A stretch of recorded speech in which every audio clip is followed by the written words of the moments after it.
ইরানের প্রয়াত সর্বোচ্চ নেতা আয়াতুল্লাহ আলী খামেনির মরদেহ এখন ইরাকে। ৮ জুলাই বুধবার ইরাকের পবিত্র নগরী নাজাফে তার জানাজা ও শোক র্যালিতে ঢল নেমেছে লাখ লাখ মানুষের। দুপুরের পর তার মরদেহ আর এক পবিত্র শহর কারবালার দিকে নিয়ে যাওয়া হচ্ছে। বুধবার সকালে নাজাফের ঐতিহাসিক ইমাম আলীর মাজারে আয়াতুল্লাহ খামেনি এবং তার সঙ্গে নিহত পরিবারের সদস্যদের জানাজার নামাজ অনুষ্ঠিত হয়। ভোর হওয়ার আগে ইরাক ও আশপাশের বিভিন্ন দেশ থেকে আসা হাজার হাজার অনুসারী মাজার প্রাঙ্গণ ও চারপাশের রাস্তায় অবস্থান নেন। বসুন্ধরা টিস্যু, অশুদ্ধতার বিরুদ্ধে এক বিন্দুও ছাড় নয়। জানাজা শেষে লাখো মানুষের উপস্থিতিতে শুরু হয় শোক র্যালি। এ সময় আবেগ আপ্লুত অনুসারীরা কাঁধে করে খামেনির কফিন বহন করেন। শহর জুড়ে টাঙানো হয়েছে খামেনি ও ইরাকি প্রতিরোধ যোদ্ধাদের ছবি।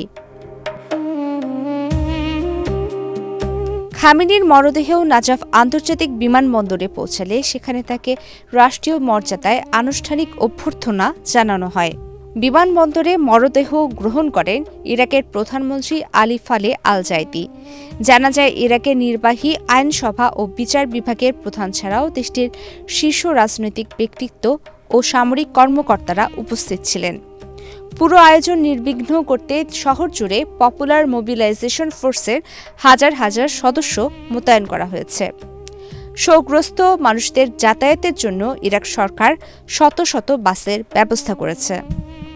খামেনির দাফন প্রক্রিয়া ও শোক র্যালির কারণে বুধবার ইরাক জুড়ে সাধারণ ছুটি ঘোষণা করেছেন প্রধানমন্ত্রী আল জাইদি। নাজাফ থেকে নিকটবর্তী কুফা পর্যন্ত রাস্তাগুলোর ধারে মওকিফ নামে পরিচিত অসংখ্য স্বেচ্ছাসেবা শিবির স্থাপন করা হয়েছে।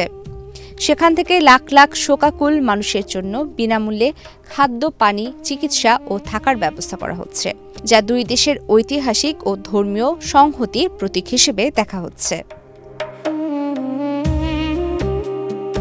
গত ২৮ ফেব্রুয়ারি তেহরানে যুক্তরাষ্ট্র ও ইসরায়েলের যৌথ হামলায় নিহত হন আয়াতুল্লাহ আলী খামেনি। তার মৃত্যুর পর ইরান ও মধ্যপ্রাচ্যের প্রতিরোধের অক্ষম মিত্রদের মধ্যে তীব্র ক্ষোভ ও শোকের ছায়া নেমে আসে।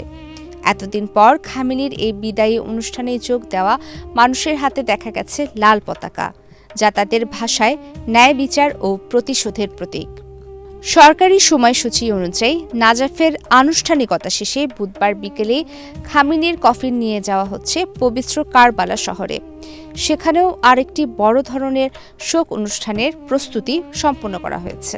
কারবালার আনুষ্ঠানিকতা শেষে মরদেহ পুনরায় ইরানে ফিরিয়ে নেওয়া হবে। প্রমিতি কিবরিয়া ইসলাম, বাংলাদেশ প্রতিদিন।